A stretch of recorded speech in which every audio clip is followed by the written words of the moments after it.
నమస్తే, welcome to TV 45 news.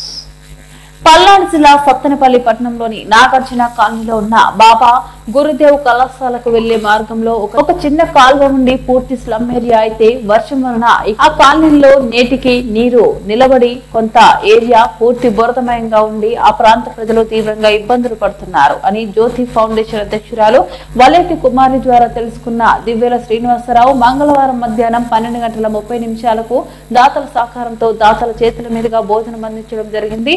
దీనితో ఆ ప్రాంతంలో ఉన్న నిరుపేద ప్రజలు ఎంతో సంతోషం వ్యక్తం చేశారు.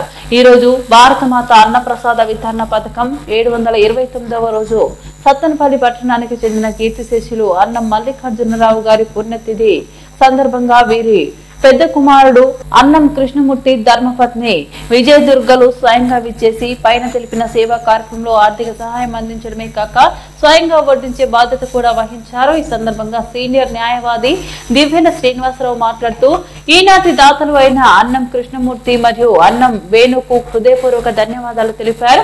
అన్నం మల్లికార్జునరావు గారి పవిత్ర సద్గతులు కలగాలి అని అన్నారు. అంతేకాకుండా ఈ కార్యక్రమం ఆ ప్రాంతంలో చేయడానికి అక్కడ ప్రజల యొక్క బాధలు తిమోతి ఫాస్టర్ గారి ద్వారా తెలుసుకొని మాకు తెలియజేసి ఈ కార్యక్రమంలో సేవలు అందించిన వలేటి కుమారి గారికి మరియు వారి కుటుంబ సభ్యులకు కూడా దివ్యల శ్రీనివాసరావు హృదయపూర్వక ధన్యవాదాలు తెలిపారు. అంతేకాకుండా కేవలం 3,500 రూపాయలకు 121 మందికి రుచి శుచికరమైన భోజనాన్ని అందించిన క్యాటరింగ్ యాజమాని ఓగిపోయిన కొండలకు హృదయపూర్వక ధన్యవాదాలు తెలిపారు.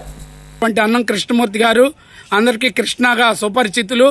అదేవిధంగా రెండో కుమారుడు చిన్న కుమారుడైనటువంటి అన్నం వేణుగారుల ఆర్థిక సాయంతో 121 మంది నిరుపేదలకి ఇక్కడ సకాలంలో వాస్తవంగా మళ్ళీ ఇప్పుడు కూడా మబ్బులన్నీ కమ్ముకొని ఉన్నాయి, వర్షం పడే వాతావరణం అయినప్పటికీ కూడా దాతలు వాళ్ళ కుటుంబ సభ్యులతో అక్కడ జరుగుతున్నటువంటి తిథి కార్యక్రమంలో పాల్గొని రాలేకపోయినప్పటికీ ప్రజలు ఇబ్బంది పడకూడదు, మేము రాకపోయినా కానీ మీరు కార్యక్రమం నిర్విఘ్నంగా కొనసాగించండి, సంకల్పం చెప్పి చేయండి అన్నారు.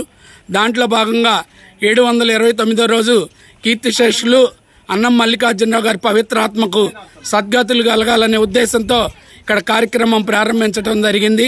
ఈనాటి దాతలకి వారి కుటుంబ సభ్యులకి ఇక్కడ సేవలు అందిస్తున్న ప్రతి ఒక్కళ్ళకి కూడా పేరు పేరున హృదయపూర్వక ధన్యవాదాలు తెలియజేస్తా ఉన్నాం.